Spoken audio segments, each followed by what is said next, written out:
Masih banyak ya di masyarakat kita itu yang ketika mereka jualan, mereka itu pakai sihir-sihir, sihir penglaris namanya. Ada yang jualan, bahkan ada yang namanya sihir tafrik. Sihir tafrik itu sihir perceraian. Nah, ketika ada suami istri menikah, terus ada yang sakit hati.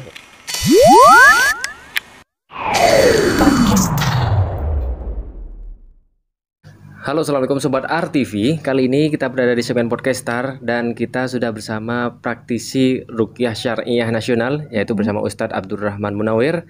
Dan kali ini kita bakalan bahas seputar mitos-mitos atau bisa juga tentang ilmu tentang sihir ya. Ilmu tentang sihir, jin, ruqyah dan sebagainya. Langsung kita sapa Ustadz. Assalamualaikum Ustadz Munawir. Waalaikumsalam warahmatullahi wabarakatuh. Nah, jadi gini Ustadz, sebagai praktisi ruqyah syariah ya Ustadz ya. Kita mungkin perlu tahu dulu buat sobat RTV yang nonton, kira-kira yang syariah itu seperti gimana dulu Ustadz? Ruqyah yang memang betul-betul sesuai syariah gitu. Iya, bismillahirrahmanirrahim. Alhamdulillahirabbil alamin. Allahumma shalli wa sallim wa barik ala sayyidina Muhammadin wa ala alihi wa ashabihi ajmain. Wa ba'du. Jadi ruqyah syariah atau ruqyah yang sesuai dengan syariat Islam itu adalah ruqyah yang bersumber dari Al-Qur'an dan doa-doa yang diajarkan oleh Nabi Muhammad SAW. Ada tuntunannya seperti itu.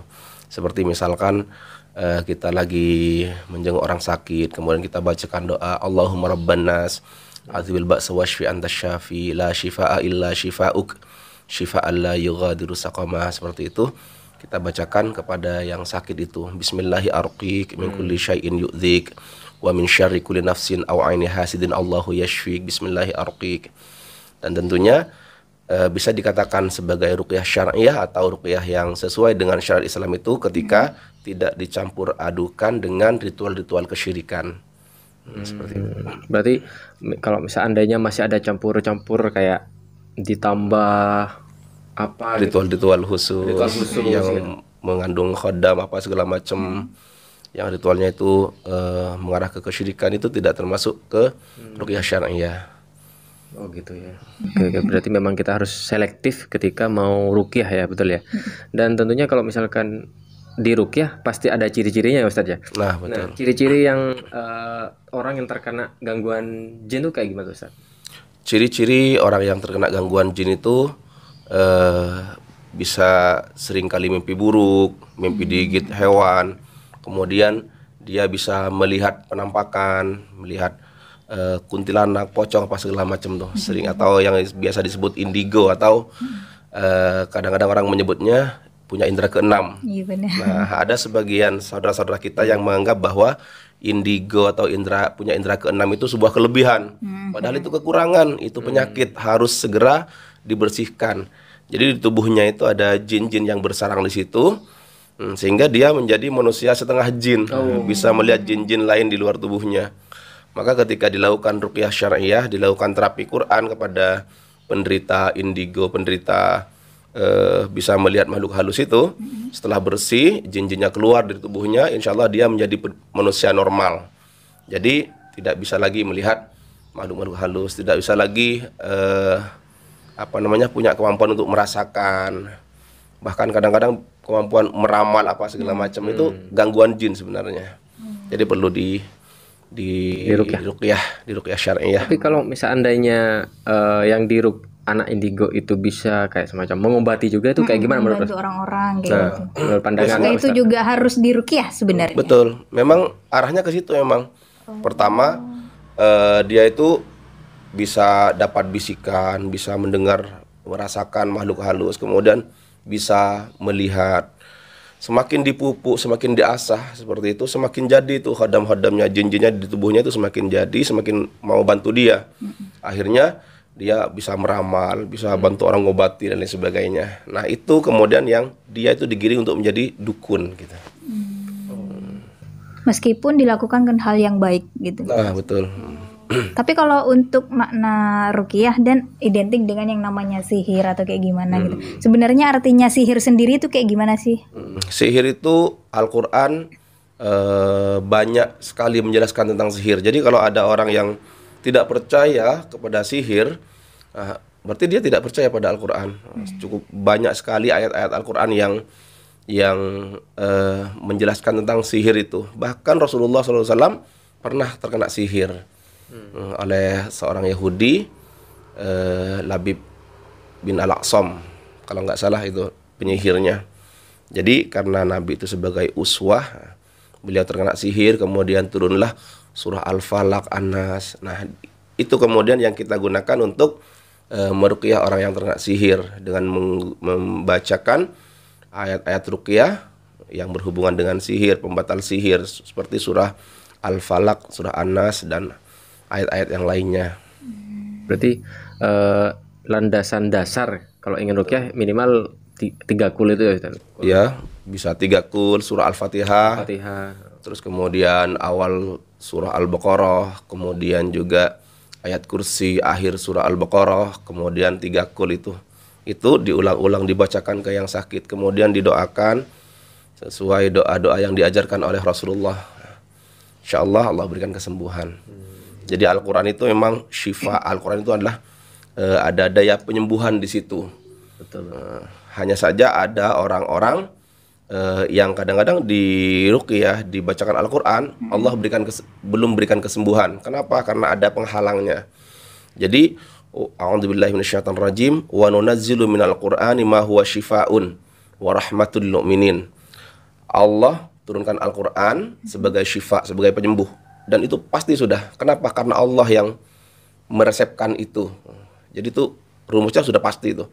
Wala yazidul zalimina illa khasara. Dan orang-orang yang zalim itu tidak bertambah untuk mereka itu kecuali tambah rugi aja. Nah, penghalang dari syifa ini, dari penyembuhan ini adalah kezaliman yang mereka lakukan. Jadi kalau ada orang sakit kemudian disembuhkan diruqyah, diterapi Al-Qur'an, belum mendapatkan kesembuhan, bukan Al-Qur'annya yang salah, tapi masih ada kezaliman pada diri orang itu. Kalau Al-Qur'annya pasti sudah ada daya penyembuhan. Karena itu firman Allah, dan kita sering mengucapkan Shadaqallahul Azim. Maha benar Allah dengan segala firman-Nya. Kan biasanya ada orang yang merasa kurang kalau nggak ada hasil yang nyata gitu loh, kalau untuk ruqyah itu kurang afdol gitu kayaknya Ustaz. Jadi apakah ruqyah itu selalu harus dampaknya harus wow yang kayak di TV-TV reaksinya gitu? Apakah orang yang sebenarnya terkena gangguan jin tuh bisa slow diem itu sebenarnya kena juga sebenarnya?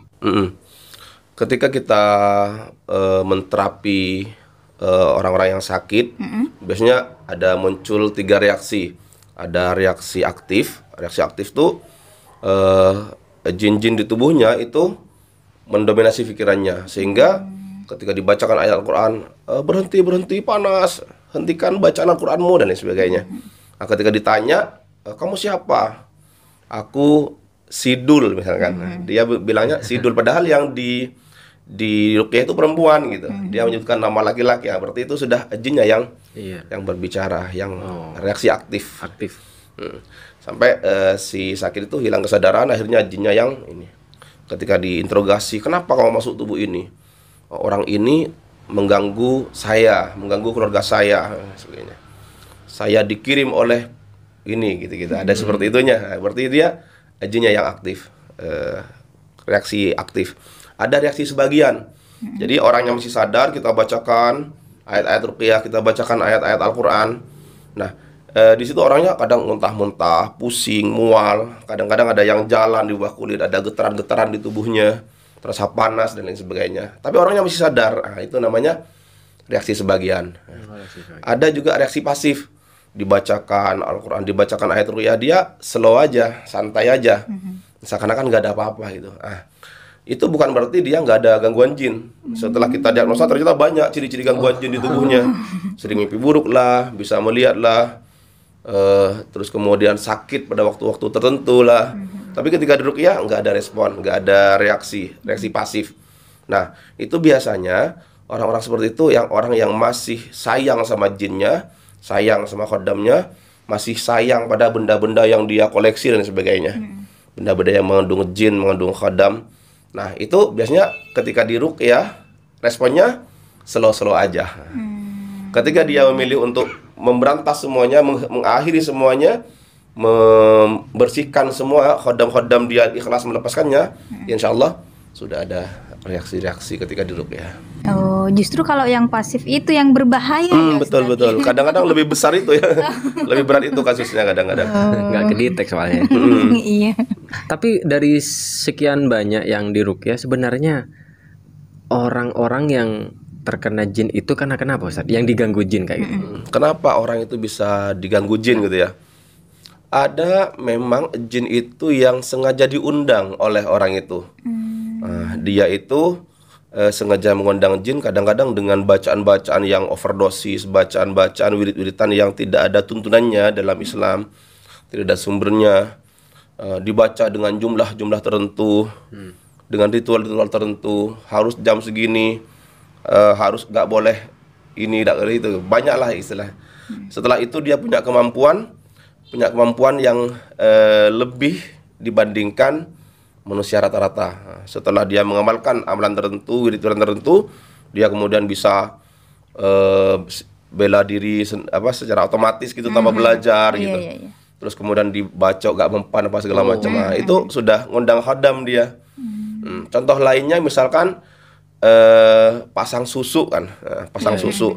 Ada orang yang ingin kelihatan berwibawa, ada orang yang ingin kelihatan tampan, kelihatan cantik.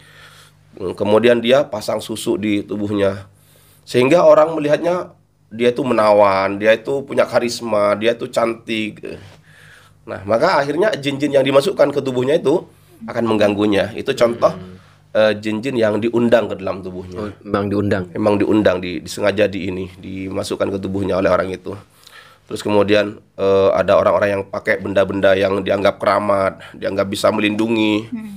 Terus pasang-pasang penangkal di rumahnya, itu malah termasuk pada yang mengundang jin. Meskipun bacaannya atau tulisannya Arab, Ustaz. Banyak yang Arab-Arab yang dipotong-potong itu, itu malah menjadi rumah-rumah jin pada akhirnya. Dan kita tidak layak minta perlindungan kepada benda-benda seperti itu. Yang kita minta perlindungan, pertolongan hanya Allah Subhanahu wa taala. Kita nggak layak minta perlindungan pada jin-jin. Kenapa? Karena pada hakikatnya jin-jin itu adik kelas kita. Ibaratnya mereka masih PAUD, masih TK, kita sudah SMA, sudah sarjana. Jadi Allah memuliakan manusia lebih dari golongan jin. Sehingga yang layak kita mintai pertolongan, kita mintai perlindungan hanya Allah Subhanahu wa taala yang Maha Kuat. Jadi meskipun sebaik-baiknya jin itu masih jangan pernah kita dekati berarti ya Ustaz? Jangan pernah kita berlindung kepada mereka, minta tolong kepada mereka. Sekalipun mereka mengaku baik?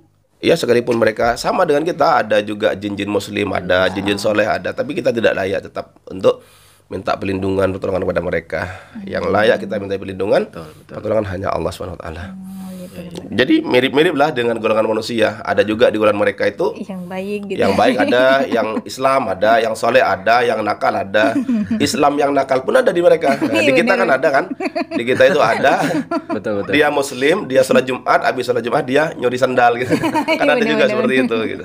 Di dunia jin seperti itu juga. Oh ya, biasanya ini kan terutama untuk sobat RTV terus anak-anak muda yang suka nongkrong atau makan di tempat mana, itu kan sudah jadi kebiasaan dan hobi gitu mungkin ya Ustadz. Apakah bisa nggak sih Ustadz kalau tempat-tempat tertentu atau tempat makanan ataupun toko gitu. Itu kayak itu loh, saya pernah dengar kan, kalau kamu makan di tempat itu terus nggak dibungkus, itu rasanya beda dibanding kamu makan di tempatnya. Oh gitu. Pernah kan? Nah, apakah rumah makan yang seperti itu ada kayak sihirnya atau apa? Masih banyak ya di masyarakat kita itu yang ketika mereka jualan, mereka itu pakai sihir penglaris namanya. Ada yang jualan pakaian misalkan, fashion. Dia pakai sihir supaya apa? Supaya calon customer itu, calon pembeli itu melihat barang-barang yang dipajang di situ, yang di-display di situ terlihat wow, keren ya, jadi bagus gitu, ya? tertarik untuk membelinya. Juga ada yang jualan makanan gitu. Jualan makanan, mereka pakai sihir supaya apa? Rasa makanannya itu langsung menggugah selera. Ada yang kadang-kadang baru mencium aromanya saja, itu sudah langsung ketarik untuk beli. Dan sekali beli akan kembali. Kenapa? Karena sudah tertanam sihir penglaris gitu. di itu. Ada banyak sih sihir macam-macamnya itu, diantaranya diludahi oleh jin-jin yang kerja sama mereka. Jadi makanan-makanan itu diludahi, terus kemudian dimakan oleh pembeli. Nah, kemudian tertanam tuh buhul-buhul sihirnya melalui makanan yang mereka makan, sehingga ketika lewat dekat situ kayaknya nggak afdol kalau nggak mampir ke ini. Sampai kadang-kadang ada yang jual makanan, yang makan tuh antre sudah kayak pasar gitu. jadi itu perlu dipertanyakan ya, ini kok bisa seperti ini. Seharusnya sehingga sebaiknya ketika kita makan di tempat-tempat yang sudah tidak normal seperti itu, sudah ini, kita bentengi diri, kita baca ta'awud, baca basmalah, baru kita makan. Untuk ciri-ciri rumah makan sendiri yang kayak gimana sih Ustadz, atau tempat-tempat yang mungkin oh ini nih aku harus hati-hati nih kayak gitu. Ya, karena kan memang murni enak atau karena karena susah dibedakan. Karena sihir kan itu kayak gimana sih Ustadz, cara membedakannya atau ciri-cirinya? Ciri-ciri rumah makan atau toko yang menggunakan hal-hal seperti itu, sihir penglaris istilahnya, mereka biasanya ada ritual-ritual tertentu. Misalkan di depan warungnya itu ada kemenyan-kemenyan dibakar tiap pagi. Itu sudah ini. Terus di atas pintu-pintunya itu ada benda-benda yang mencurigakan, sehingga orang masuk itu hampir setiap saya makan di warung-warung tuh saya lihat di atas pintunya, wah ada apa tuh? Kadang ada bungkusan, ada ini gitu. Oh gitu, ada pernah juga Ustaz? Iya, sering saya menemukan seperti itu, terutama di daerah kita itu kan masih banyak yang pakai kayak gitu. Dan itu nanti akan berpengaruh ke yang punya itu, ke yang beli maupun yang punya akan berpengaruh. Jadi ketika kita jualan kemudian meminta pertolongan, minta bantuan jin untuk melancarkan, marketingnya kan jin tuh. Salesnya betul. Salesnya itu kan jin dia anunya. Maka jin-jin yang pernah dimintai tolong itu akan mengganggu dia, akan mengganggu keluarganya. Betul omsetnya bisa naik berkali-kali lipat, 100 kali lipat misalnya, tapi akan ada keluarganya yang sakit-sakitan. Gitu, ada timbal balik. Timbal baliknya, atau sering kita sebut dengan tumbal ya. Tumbal. Jadi nggak ada makan siang gratis di di alam jin tuh. Ketika mereka sudah dimintai pertolongan, dimintai bantuannya, mereka akan menggerogoti tubuh ini, sehingga tubuhnya berpenyakit, kemudian komplikasi kadang-kadang, sehingga dibawa berobat itu habisnya besar juga habisnya. Omsetnya bisa 100 juta, biaya berobatnya 150 juta. Masih rugi 50 juta dia. Jadi kalau saya sarankan ketika kita jualan, ketika kita punya dagangan, tuh profesional aja, perbaiki pelayanan, kemudian juga kualitasnya diperbaiki, ramah kepada pengunjung dan lain sebagainya. Terus jangan lupa perbanyak sedekah aja, perbanyak sedekah, kemudian perbanyak istighfar, ya sholat duha gitu-gitu, aman tuh. Sesuai syariat misalnya kita yang dikerjakan itu. Tapi kalau seandainya sudah kita anggap nih orang awam nih Ustaz, misalkan ada orang awam masuk ke sebuah toko, terus ternyata kita nggak tahu di situ ada atau tidak sihirnya, berarti yang cukup kita baca basmalah kayak gitu Ustaz, berlindung kepada Allah. Berlindung. Salah satu tipsnya kayak gitu ya Ustaz. Betul. Terus ada juga sihir-sihir seperti itu akan biasanya berdampak pada toko sekitar. Meskipun toko sekitar nggak make. Nggak make, betul. Jadi misalkan saya punya toko, saya pakai sihir penglaris. Mas Randy, Mbak Astri punya toko juga. Maka efek dari sihir toko saya itu membuat orang-orang pandangannya ke toko saya, tertariknya ke toko saya, dan membuat toko-toko sekitarnya itu seakan-akan nggak kelihatan, redup dan sering tertutup, sering kayak tertutup gitu. Sering tutup kayak gitu, padahal buka gitu. Padahal buka. Pernah ada satu apotik yang awalnya itu rame banget, tiba-tiba kayak tertutup, sampai ada temennya, apotik kamu kok tutup terus sih? Katanya. Enggak kok, buka terus kata orang itu yang punya apotik. Ternyata terkena gangguan sihir di situ. Nah, untuk menghindari ini, untuk menghindari sihir-sihir toko sebelah itu, kan efeknya dua tuh. Ke dia rame, ke sampingnya nggak laku, sepi dan sebagainya. Nah, untuk menghindari efek sihir-sihir itu, kita bacakan surah Al-Baqarah di toko kita. Sering-sering perdengarkan mortal Al-Quran, hindari benda-benda yang mengandung unsur jin dan lain sebagainya. Seperti itu, insya Allah Allah lindungi toko-toko kita, usaha-usaha kita. Apa itu juga berlaku kalau untuk di rumah juga, Ustaz? Di rumah juga ya. Di antara ciri-ciri rumah yang diganggu jin itu biasanya penghuni rumah itu sakit-sakitan. Ayahnya sakit-sakitan, kemudian belum lama anaknya sakit-sakitan gitu. Terus kemudian sering terjadi pertengkaran, percekcokan di rumah itu. Itu ciri-ciri rumah yang diganggu jin. Ada masalah sedikit, tiba-tiba besar gitu. Terus kadang-kadang ada ciri-ciri gangguan jin pada rumah itu, ada kayak bunyi letusan, cendor gitu. Di atap rumah. Ketika kita lihat, nggak ada apa-apa. Terus kadang-kadang ada bola api yang jatuh di atap rumahnya. Tetangganya bilang, Pak, ada bola api tadi malam jatuh di rumah Bapak dan sebagainya. Terus di antara ciri lainnya adalah anggota keluarga di rumah itu sering mimpi buruk. Papa, tadi malam Mama mimpi buruk, mimpi dikejar-kejar anjing. Oh iya, Ma, tadi malam aku mimpi digigit ular gitu. Nah, itu ciri-ciri gangguan di rumah itu. Terus juga seringnya ada makhluk-makhluk yang khabais, makhluk-makhluk yang menjijikkan, yang teman-temannya setan lah. Misalkan sering ada banyak tikus, kemudian banyak kecoa, cicak-cicak gitu. Bahkan kadang-kadang ular masuk ke rumah itu. Kalau kayak lintah mungkin? Bisa jadi, sangat mungkin ketika itu ternyata banyak lintah-lintah yang ini. Yang banyak. Kalau cuma sedikit enggak ya? Ya biasa normal. Normal. Yang wajar gitu lah. Kalau sudah nggak wajar, Sudah nggak wajar maksudnya. itu ada hewan-hewan yang menjijikkan itu di situ. Itu indikasi ada gangguan di rumah itu. Berarti Sehingga rumahnya harus segera diruqyah, dibersihkan. ya karena memang harus digarisbawahi juga Ustaz, takutnya setelah nonton ini nanti Sobat RTV ada cicak sedikit, wah ini gangguan. Betul. Di atap rumahnya ada yang jatuh, bang. Ternyata padahal Mangga ada tetangga. Mangga tetangga jatuh tuh. Nah, jadi perlu digarisbawahi ya. Kalau sudah tidak wajar, Tidak wajar ya, itu berarti. indikasi, baru indikasi adanya gangguan jin pada rumah. Cara meruqyahnya itu, meruqyah rumah, caranya itu kita turunkan benda-benda yang dianggap keramat, kita bersihkan dulu, dibakar, kemudian patung-patung dibersihkan. Nah, habis itu dibacakan surah Al-Baqarah di dalam rumah itu. Bisa dibacakan ke air, kemudian airnya dipercik-percikkan. Jadi kata Nabi itu, la taj'alu buyutakum maqabir, jangan jadikan rumah kalian itu seperti kuburan.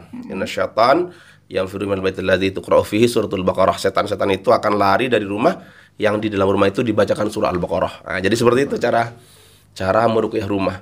Bacakan surah Al-Baqarah di rumah kita, maka setan-setan di rumah kita akan keluar dari rumah kita. Termasuk jin-jin sihir yang dikirim oleh sihir-sihir, insya Allah tidak bisa mengakses rumah kita ketika kita bacakan surah Al-Baqarah di rumah kita. Insya Allah kalau sudah dibacakan surah Al-Baqarah itu sudah dosis tinggi itu. Kan 2 juz lebih kayaknya. 2 juz 3 lembar insya Allah.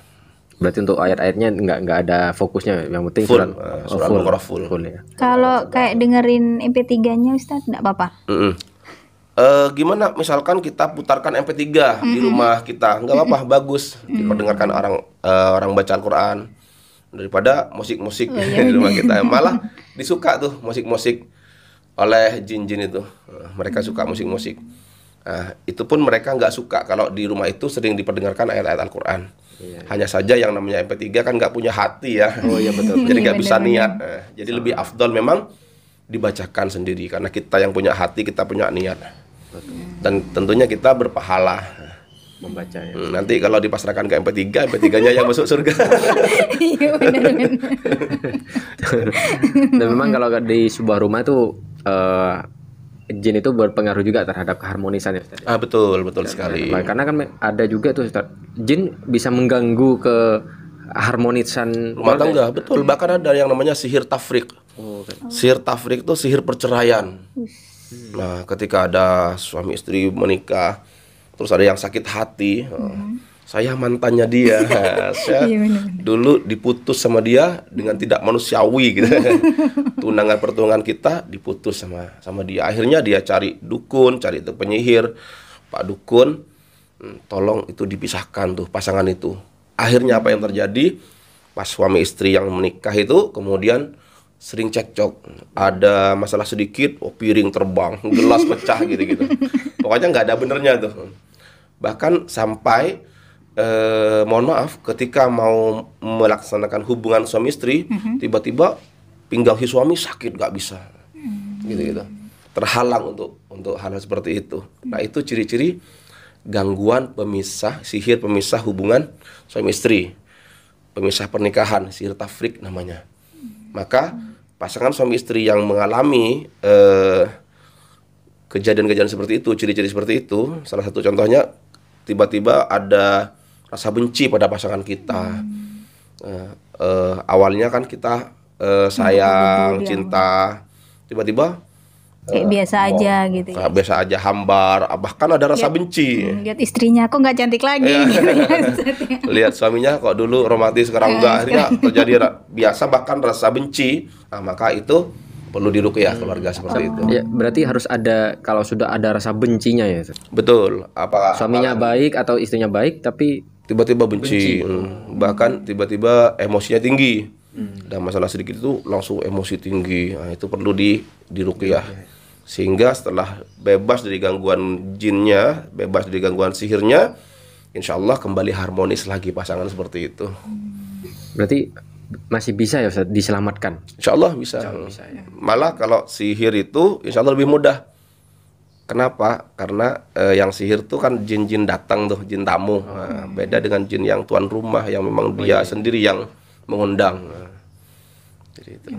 Dan untuk kayak kan rumah tangga itu kan pasti kayak rumah kan, kalau sudah rumahnya bersih, rumah tangganya juga baik gitu kan, itu pasti orang-orangnya di dalamnya itu pasti baik ya Ustadz. Dan biasanya ruqyah itu kalau yang saya lihat itu kebanyakan orang-orang dewasa, yang orang yang sudah banyak kayak pikiran ruwet gitu Ustadz. Tapi apakah kalau anak-anak itu bisa Ustadz terkena sihir? Kalau saya bisa, terkena sihir bisa, terkena gangguan jin bisa. Nah, di antara ciri-ciri anak yang terkena gangguan jin itu, misalkan anaknya itu indigo, bisa lihat-lihat. Tapi gini Ustadz, maaf ya dipotong. Tapi di lingkungan kita itu ya, kalau anak kecil bisa melihat sesuatu itu kayaknya sudah biasa. Sudah biasa, bahkan kayak menjadi sebuah kebanggaan oleh sama orang tuanya. Biasa dia masih kecil bisa lihat biasa kan kayak gitu. Justru itu harus worry ya Ustadz ya sebenarnya. Betul, fitrahnya nggak seperti itu. Jadi mau dia anak kecil, mau dia orang dewasa, itu tidak boleh, garisnya itu tidak boleh manusia itu bisa melihat makhluk halus. Tidak boleh manusia itu bisa melihat jin. Jin bisa melihat manusia, itu koridornya. Kalau sudah ada yang keluar dari koridor itu, berarti dia ada masalah. Kalau ada manusia yang bisa melihat jin, melihat makhluk halus, baik itu anak-anak maupun orang dewasa, itu sudah melanggar koridor tuh. Kalau untuk anak sendiri gimana Ustadz? Untuk kita bisa melihat ciri-cirinya. Gimana ciri-ciri anak diganggu jin tuh? Di antaranya indigo tadi. Indigo bisa melihat makhluk halus, bisa merasakan, bisa mendengar bisikan. Terus kemudian nangis tengah malam, hampir tiap malam. Kemudian bukan karena haus dan lapar. Kemudian takut pada tempat-tempat tertentu. Misalkan ketika lewat di bawah tangga dia tiba-tiba takut gitu. Maka itu ciri gangguan jin. Atau kalau bayi itu biasanya sering lihat ke atas tuh, sering lihat gini ke atas. Nah, itu biasanya ciri gangguan seperti itu. Soalnya kan takut ada yang bingung nih Ustadz. Oh enggak, ini anak saya imajinasinya tinggi. Ada yang kayak gitu kan. Ngomong sendiri itu biasa kayak gitu. Ada yang asik sendiri. Ya. Terus itu ciri-ciri gangguan tuh, arahnya ke autis kalau. Sebenarnya untuk membedakan sendiri itu benar untuk perkembangannya sama dia diganggu kayak gimana sih Sis? Diukur dari usianya bisa. Misalkan sudah 2 tahun belum bisa bicara, asik sendiri. Sudah umur 4 tahun belum bisa jalan, itu ciri-ciri gangguan juga pada anak tuh. Gangguan jin itu atau sihir itu juga bisa menghambat perkembangan dan pertumbuhan anak itu. Tumbuh kembangnya terhambat. Ada kelainan dibandingkan dengan anak-anak pada umumnya. Jadi kita bisa dapat ilmu nih kalau ternyata memang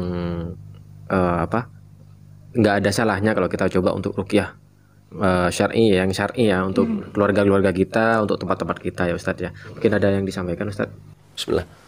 Jadi setan itu sudah menjadi ketentuan Allah bahwa setan itu adalah musuh yang nyata bagi kita. Inna syaitan lakum aduwwum mubin. Sungguhnya setan itu musuh yang nyata bagimu. Jadi kita harus terus minta perlindungan kepada Allah, perlindungan dari gangguan-gangguan mereka.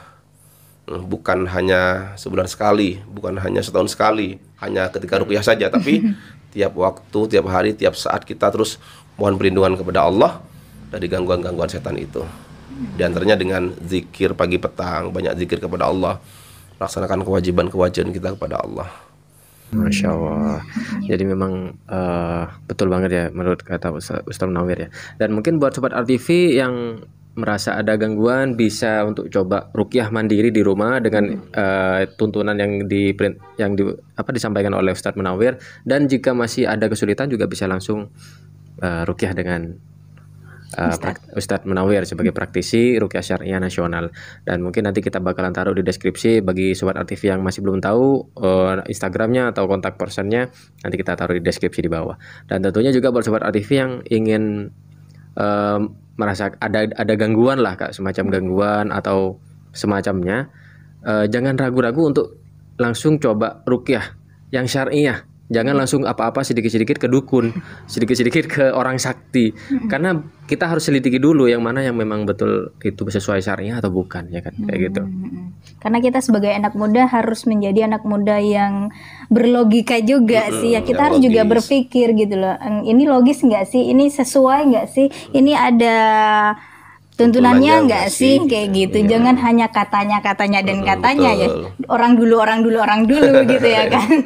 Karena kita di zaman kita juga sudah searching ada, dan kita harus pinter-pinter memfilter ilmu yang kita dapatkan.